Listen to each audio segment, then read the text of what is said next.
16º CinePE, Festival do Audiovisual. Gostaria de pedir desculpas pelo atraso. Todo mundo que está envolvido aqui no festival sabe que não é todo dia que tem festa. Ontem teve uma festa, então naturalmente as coisas ficam um pouco mais lentas. Apesar de eu já estar aqui desde 9h50, mas enfim, faz parte, né? Por isso eu queria pedir mais uma vez desculpa, tá? Como sempre aqui, vamos tentar conduzir esse debate de uma forma descontraída mesmo. Eu vou pedir para vocês se apresentarem da forma que vocês acharem melhor e depois vão surgir as perguntas, os jornalistas vão com certeza sanar as que estão precisando. Vocês podem se apresentar então, por favor? Bom dia a todos. Eu sou a Fabiane, eu trabalho na Casa de Cinema de Porto Alegre, no setor de distribuição dos filmes. Tá? O filme que vocês viram ontem, o Até à Vista, ele é uma coprodução da Casa de Cinema e da Ciembares, que é uma produtora argentina, que estava administrando um projeto feito para a Tanner, que é uma empresa de televisão. É um projeto chamado Fronteiras, onde foram convidados 8 diretores latino-americanos para fazer curtas sobre esse tema. Um deles era o Jorge, e ele fez um roteiro partindo de uma história, de uma situação que aconteceu com ele, que era há muitos anos atrás, quando ele estava iniciando sua carreira. Ele leu uma novela, gostou muito. Naquela época não tinha internet, era difícil o cara encontrar uma pessoa, mandar um e-mail. Ele foi atrás desse escritor argentino e lá ele descobriu que o filme os direitos já tinham sido negociados. Então esse é o ponto de partida da história. O resto tudo é a imaginação dele, né? Bom, o filme foi gravado em Buenos Aires, uma equipe local, foi apenas o diretor de foto e o ator, em Porto Alegre e em Belém. Em Porto Alegre teve as cenas do apartamento do Jorge Escudeiro, e não é Jorge Escudeiro, é Escudeiro. E aquele avião também é uma escola para comissários que tem lá em Porto Alegre, é o 12º andar de um prédio. E o filme brinca um pouco assim com as fronteiras geográficas, com as fronteiras da língua, né? Por isso também a opção de não se colocar legenda, né? Assim, nós que falamos português, principalmente lá no sul, que é pertinho do Uruguai, da Argentina, todo mundo pensa que fala espanhol, né? Fala pescoço, né? E não era, enfim. Então ele briga com os limites geográficos, os da língua e o da linguagem também, né? Que é assim, da literatura pro cinema. E foi o filme que vocês viram ontem, assim, acho que o pessoal se divertiu. É uma produção que tinha um custo, assim, um orçamento bem limitado, né? Então também se trabalhou $100 mil. Então, assim, por isso a opção de fazer com uma equipe local em Buenos Aires, em Belém também. E, enfim, a equipe de Porto Alegre é de lá mesmo. Por enquanto é isso, acho, assim, para dar um panorama. Depois a gente conversa mais um pouco. Bom dia, meu nome é Rafael Barbosa, tenho 27 anos. Minha formação eu sou autodidata. O que eu aprendi até agora foi vendo filmes e lendo livros e estudando por conta. Mas o Quilômetro 58 eu falei ontem que era o meu primeiro filme, mas na verdade antes eu fiz um documentário em 2007 que se chama Chimarrão, Rapadura e Outras Histórias. É um média-metragem que eu filmei com o Remédio Pascoal, lá em Alagoas. E então o Quilômetro é o meu primeiro filme de ficção. O filme surgiu, eu costumo falar isso, também ele foi influenciado pela minha experiência como repórter. Antes de cobrir jornalismo cultural, eu trabalhei por um período em maioria de cidades, polícia. E nesse período eu estive em contato com a realidade alagoana, muito constante de crimes de mano, crimes políticos, crimes passionais e a maioria deles não solucionados. Assim. E eu pude acompanhar de perto alguns desses casos e eles ficaram na minha cabeça. Eu percebi que ali tinha um filme e quando eu fui fazer esse roteiro eu absorvi elementos de algumas histórias reais, histórias de muita repercussão na mídia local. E para escrever o roteiro, então, eu elegi algumas dessas histórias, a gente misturou um pouco, mas decidiu, de certa forma, trazer para a forma do filme o conflito do personagem, né? A confusão que se passa na cabeça dele. Assumindo o gênero também é um thriller, mas eu vejo o thriller convencional como um quebra-cabeça, em que o diretor vai lançando as peças até concluí-lo e nos faz pensar que a gente que montou esse quebra-cabeça, mas na verdade ele fez isso por nós. E com esse filme eu vejo ele também como um quebra-cabeça, mas em que algumas das peças principais estão faltando, elas não estão lá. E eu convido o público a montar, a colocar essas peças, de acordo com as suas referências. Bom, o filme foi feito com o incentivo do primeiro prêmio de audiovisual de Alagoas, que é um edital que foi lançado em 2010. E foi algo muito representativo para a gente, assim, foi um estímulo, injetou um oxigênio na produção, muita gente queria produzir. O orçamento é muito pequeno, foi 15 mil reais. Quanto? 15 mil. E é um filme de estreia não só para mim, uma grande parte da equipe estava estreando. E aprendeu junto, errou junto, acertou junto. É isso que eu posso falar, eu acho. Antes de passar aqui a pergunta do jornalista, só para avisar que os representantes do Maracatu Antônio não vieram, a gente está tentando entrar em contato, mas não conseguimos localizá-los. Uma pergunta para a Fabiana e uma para o Rafael. Fabiane, eu queria que você desse mais algumas informações do projeto. Qual foi a emissora de TV, porque é um projeto de TV? Quem foram os parceiros do Jorge no projeto geral? Eu não me lembro se era Campanella, em árbitro, mas eram grandes, imensos nomes cenóticos. E se aquele ator é argentino mesmo ou não? Quem é aquele ator que faz o argentino? E o jovem gaúcho a gente conhece, ele tem até uma semelhança física com o jovem Jorge Furtado, né? Se o filme, a minha lembrança, pode ser, você disse que é um ponto de partida de uma experiência que o Jorge fez quando nem a internet existia. Mas depois ele teve uma experiência muito bem sucedida com um latino-americano, um escritor que foi o Mempo Giardinelli no Luna Caliente. Essa deu muito certo, né? Mas se ele tirou alguma coisa dessa experiência também. Para o Rafael, você tinha me mandado a fita, eu tinha assistido o filme. Ontem na tela grande ele ganha outra força, e você contando agora que o filme se inspira num episódio policial, né, da sua vivência como repórter policial, mas ao mesmo tempo é o filme mais anti-reportagem que existe, porque ele é muito abstrato, ele é muito lacunar, né? E é lacunar até demais, porque depois que o filme terminou, nós fomos discutir como nós compreendemos a história e houve uma polêmica, se ele estava queimando o corpo de uma mulher, ou de uma amante, de uma amada feminina, ou de um amado masculino. Se seria um amor feminino ou masculino, um amor heterossexual ou um amor homossexual. Porque o braço começa muito peludo, depois o braço tem pouquíssimo pelo.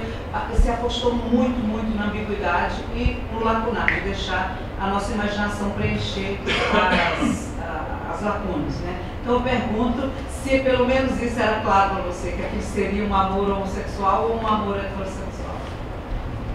Essa coisa das lacunas foi uma coisa que teve em mente desde o princípio. A gente quis fazer um filme assim. E E aí, como você falou, a gente apostou muito na habilidade. Inclusive, para escolher aquele ator que faz a cena da mão, a gente escolheu o Fabrício porque ele tinha esse aspecto andrógeno que ia criar essa dúvida. Eu queria que ele estivesse no filme. Além de outras coisas que estão lá também que fazem pensar em possibilidades diferentes. Mas a história, entre as histórias que inspiraram o filme, a que mais influenciou foi uma história de um crime homofóbico. Que um rapaz foi morto e foi queimado, e em condições um tanto misteriosas, não se sabe exatamente o que aconteceu, mas foi uma coisa que marcou muito no estado, e falou-se muito sobre isso, ainda fala-se porque o crime não foi solucionado, e ele não foi muito com essas características. Assim. Há uma coisa muito comum nos Alagoas, que é, por exemplo, se desovar um pouco no canavial. A gente tem uma cultura canavial muito forte, e os canaviais viraram um lugar de desova. E tanto antes quanto durante o processo do filme, quanto depois e hoje, a gente se depara sempre com manchetes, com essa história muito semelhantes, com essas características. Eu respondi. Bom, eu não sei te dizer o nome dos outros diretores, tá? Mas era o Campanella que estava administrando o projeto todo. O canal de TV era o TNT, inclusive já foi exibido a série, os 8 episódios. E infelizmente também não vou poder te falar sobre a experiência do Jorge no Lula Caliente, né? Porque, enfim, eu desconheço. Mas eu acredito, sim, que ele aproveitou essa experiência. Aproveitou, né? Porque foi um trabalho que ele acabou concretizando também, né? E o ator é argentino? É argentino, é Salo, o primeiro nome dele, agora eu acho que Salo... Deve ter no chão. Porque aqui está Cacá Velasco e Maurício. A Cacá é figurinista, saiu errado na revista, assim, mas depois a gente pode trocar e-mail e eu te passo essa informação direitinho. Eu não vi assim. nenhum nome hispânico aqui para ser o ator. É alguma coisa assim, ó, Saulo Patrick, ou Saulo, sabe? Eu não me lembro com certeza. Assim. E o ator gaúcho? É o Felipe de Paulo. Felipe de Paulo. Isso. Eu só queria acrescentar uma coisa na pergunta da Rosário. Que em relação à coisa da habilidade, a gente quis mesmo trazer para a forma do filme o conflito do personagem, sabe? A confusão que estava na cabeça dele. Ontem um amigo até me perguntou, por que você não escreve o filme na Mix Brasil? E eu falei, eu não sei se o filme é um filme gay, eu acho que está mais para um filme rostível. Porque isso não fica claro e a gente não verifica, sabe? Se é uma mulher, se é um homem, talvez até um pouco importa também.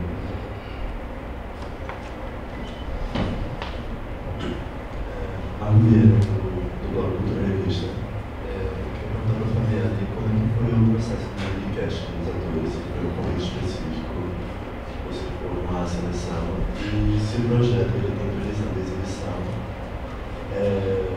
E com aquele projeto Rio em produção, se você, que são vários diretores também, é daquele estilo Nova York, Paris, os outros filmes foram lançados. Se vocês assim meio que esperam comparação assim, dos dois projetos. É isso. Não, eu não espero comparação, não. Assim, o Felipe, ele foi convidado pelo Jorge, ele tinha feito, assim, poucos meses antes, um outro curta, feito Céu Cine, que era a direção do Jorge também, e aí o Felipe trabalhou com ele nesse curta e ele convidou. O papel da Dira foi escrito especialmente para ela, até tem uma história curiosa, assim, que o Jorge contou, que quando ele estava escrevendo o roteiro e tinha o endereço dela em Belém, ele estava procurando um nome para o endereço, o nome da rua, que soasse muito estranho para um argentino, né? Então ele disse que abria um mapa de Belém e fazia assim, aí ele viu o nome da rua, aí ele achou até o nome de uma rua que chamava Itaê, Abaetetuba, eu acho. É alguma coisa assim, tá? Abaetetuba. Abaetetuba. É a cidade dela. É isso que eu ia dizer. E aí, quando eu chegou em Belém para filmar, mandou o roteiro para ela, etc. Ela falou, muito obrigado, daí homenagem. E ele falou, que homenagem? A cidade, como assim? Como assim é o nome da rua? E, enfim, foi a cidade dela mesmo. E que foi feito para ela o papel. E o casting, tanto dos atores de apoio como do Salo, a Casa de Cinema fez uma produção compartilhada com a Ocean, que tem base em Buenos Aires e tem Como é o nome da Ocean. Em inglês? Isso, e eles fizeram todo o casting, mandavam pro Skype, foi assim, escolha de locação também, era foto, e-mail, telefone. E numa dessas também teve assim, as dificuldades que os personagens encontram na língua, né, por ser semelhante, enfim, se reproduziram na produção, porque assim, na hora de dizer, esse prédio aí é meio caído, né, a gente quer um prédio mais burguês, eles não entendiam assim o caído, né, então se reproduziram na produção coisas que já estavam no roteiro. E respondendo a pergunta. Não tem a previsão do projeto para ser exibido? Ele já foi exibido na TV. Já? Ele foi já feito para a televisão, já foi exibido, foi no ano passado. Vai ser lançado em DVD, algo assim? Não tenho nenhuma informação sobre isso. Tá bem, obrigado.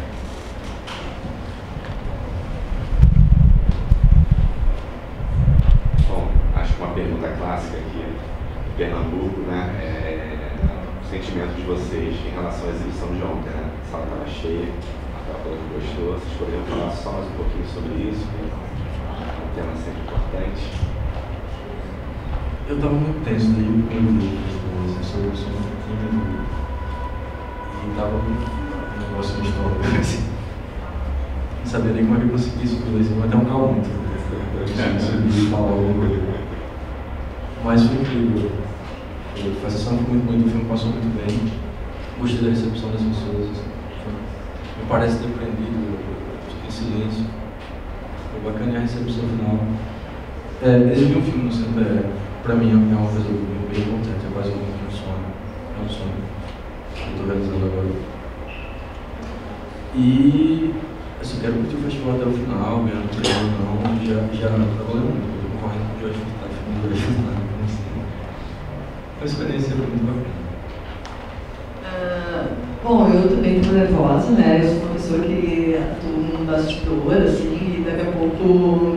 Eu já sabia que era grande porque eu vi na internet que o espaço tinha 2.400 lugares, mas quando eu vi cheio, eu pensei, ai meu Deus, porque eu sei que as pessoas esperam que vá o diretor ou que vá atores, principalmente porque tinha uma atriz conhecida no elenco e tal. E me senti assim com uma certa responsa, né, de apresentar um filme e tal, mas eu fiquei muito feliz, fiquei orgulhosa, né, de fazer parte daquela equipe. Achei que o filme foi bem recepcionado, que as pessoas riram quando era para rir, enfim, a sua graça.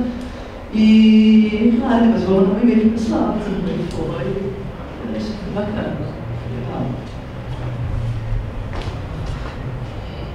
Rafael, seu ator está aqui, né? Está aqui. Eu queria fazer.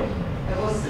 Eu queria fazer uma pergunta para ele, porque quando você disse que foi um crime homofóbico, ele é uma pessoa muito delicada. Ele é o anti-pit boy. A gente pensa, geralmente, num crime homofóbico, numa pessoa bruta, agressiva, que é todo tatuado, aquela coisa do... né? E tal. E ele é um personagem, quer dizer, fugiu do estereótipo. Você intencionalmente quis isso, né? Para que a coisa não se lesse de forma muito explícita. Então eu queria que você comentasse isso. E para você, eu queria saber o que Jorge está fazendo, por que ele não veio. Eu só queria aproveitar para apresentar o Newton Rezende, que ele não pôde subir no palco ontem, foi preparador dele, nem justamente porque o roteirista me ajudou no roteiro.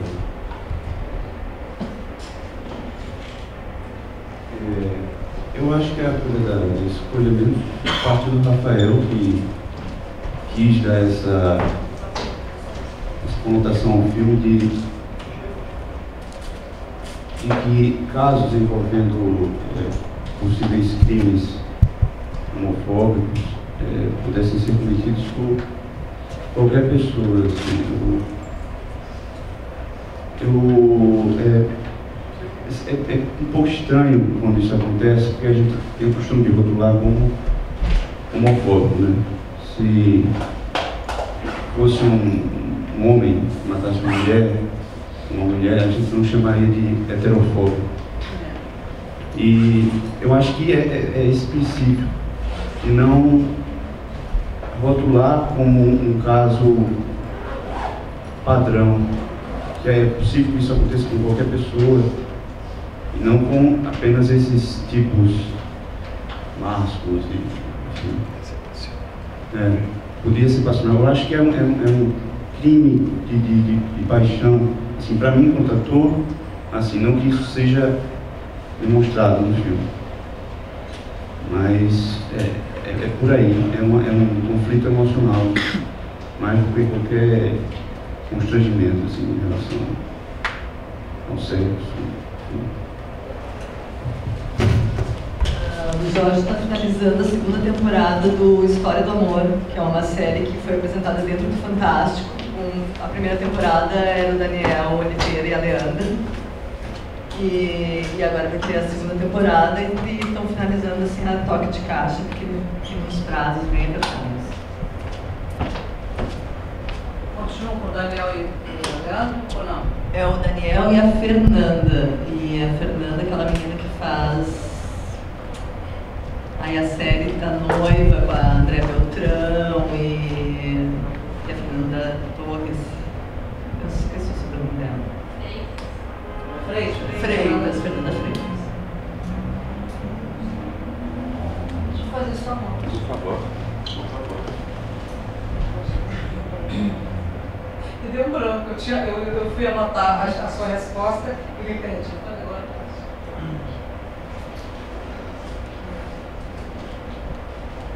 Lembrei. Pronto. Desculpa. Depois de 50 a gente vai se memoriar. Rafael, quase 60 já. Não, eu podia. Rafael, o seu filme é profundamente, assim, você não jamais dirá, olhando para ele, que é o filme alagoano. O seu outro filme era com Hermeto Pascoal, que é uma glória musical do Estado. Tá? Nesse, é um filme urbano, é um filme, né, de muita luz, os atores não são caras que você não jamais dirá de onde é o... Como é seu nome? Igor, né? Pode ser de qualquer parte do Brasil, ele não tem uma característica que você diga, ele é nordestino, não tem. E eu estou colocando isso para você porque eu cheguei de Belém do Pará e o Jorge Furtado tem uma história incrível, bom que vocês dois estejam juntos, que Jorge tem horror do que ele chama de cinema de bombacha, né? Que é o cinema nativista gaúcho. Ele fala assim, Porto Alegre é uma metrópole como qualquer metrópole brasileira. Nós queremos fazer filmes urbanos e abaixo os CTGs e abaixo os cinemas de bombacha. E eu chego a Belém e eu percebo também que os jovens cineastas paraenses querem fazer filmes urbanos sem carimbó, sem nada regional, né? E eu levei essa discussão um pouco com eles também. E seu filme também me deu muito essa ideia de que você não quis marcá-lo como um filme alagoano, não quis buscar o específico ou regional. Né? Quis fazer um filme que pudesse passar em qualquer lugar do país. Isso foi intencionalmente. Tem esse movimento também. Os cearenses falam a mesma coisa. Ai, não aguentamos mais filme de seca, cearense migrando, cearense passando sede. Não, a gente quer mostrar Fortaleza, uma cidade urbana, com 1000 problemas urbanos e tal. Você teve isso na cabeça? Então, eu não... Eu estava até respondendo uma pergunta lá fora da repórter de cinema e ela fez essa mesma pergunta. E assim, quando eu vou filmar, eu consigo falar sobre as coisas que estão ao meu redor, sabe? No cinema autoral, a gente fala sobre o que a gente vive e o que a gente vê de perto. Mas, ao mesmo tempo, por exemplo, eu acabei de produzir um filme, Interiores ou 400 anos de solidão, Interiores ou 400 anos de solidão.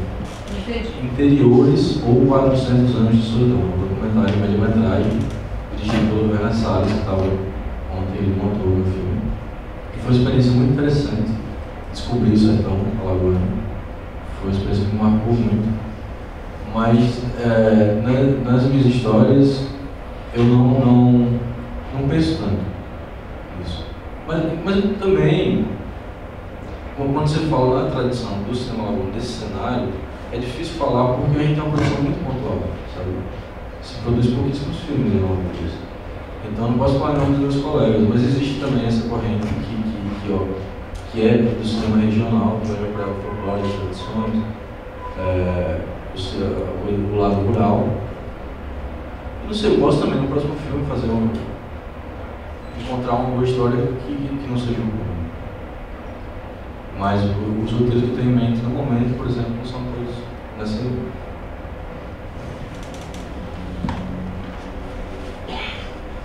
Bom, gente, queria agradecer a presença de todos.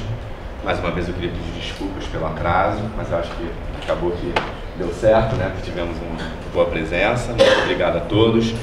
Em 5 minutos vamos começar com o próximo filme longa do Pedro Bial, do Heitor. Muito obrigado.